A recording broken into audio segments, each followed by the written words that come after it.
আমাকে বিভিন্নভাবে ওইটা রিশেয়ার রিপোস্ট করে করে আরো বেশি হ্যারাস করা হচ্ছে।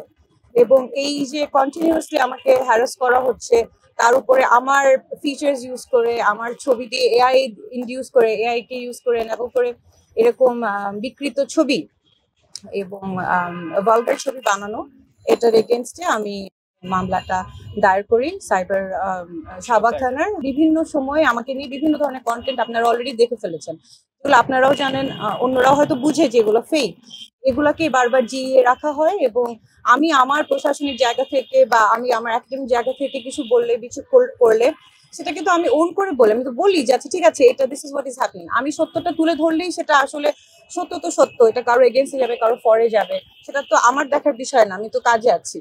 তো এটাকে ইউজ করে, যেখানে আমার কোনো রাজনৈতিক সংশ্লিষ্টতা নেই, আমি কোনো রাজনৈতিক দলের ছাত্র না, আমি একটা সাধারণ শিক্ষক, আমরা দেখলাম যে যখনই মেয়েরা তাদের জায়গা থেকে তাদের কাজে এগিয়ে যেতে চায় বা সত্যের পথে এগিয়ে যেতে, তখনই আসলে তাদেরকে নিচে নামানোর জন্য এভাবে সেক্সুয়াল হ্যারাসমেন্ট, অনলাইন বুলিং, হ্যাঁ, এগুলো চলতেই আছে। তো আমি মামলাটা করেছি, ইটস এ মেসেজ। আমি তো বলেছি যে যারা অজ্ঞাতনামাও আছে, পরবর্তীতে যদি এগুলো কন্টিনিউ করে তারাও এই মামলার মধ্যে যেন চলে আসে। আমার মিডিয়ার কাছে একটা রিকোয়েস্ট আছে, এটা আমার কাছে খুবই দুঃখজনক। আই থিঙ্ক আমি একলা না, আমার সাথে যত নারী শিক্ষার্থী আছে যারা পলিটিক্যালি অর সোশ্যালি অ্যাক্টিভিজম করে, তারা সবাই একই জিনিসের আসলে ভিকটিম হচ্ছে। সেটা হচ্ছে যে খুব বিকৃত ক্যাপশন দিয়ে ছোট ছোট ক্লিপস করে খুব ইরেলেভেন্ট জিনিসপত্র আপলোড করা হয়। এটা আসলে আমাদের জন্য খুবই আনকমফোর্টেবল এবং মানে এটা ধরনের হ্যারাসমেন্টও।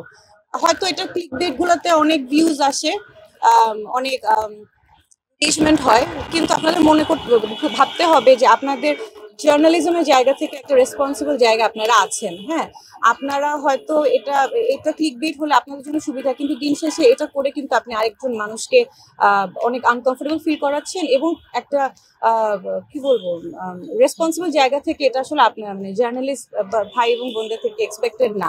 যদি এরকম কন্টেন্ট গুলো আসে যেগুলো আসলে মেটেরিয়াল নাই, ক্রেডিবিলিটি নাই, it doesn't give a good message, উল্টা হ্যারাসমেন্ট হয়ে যায়, তাহলে তো আসলে দুঃখজনক।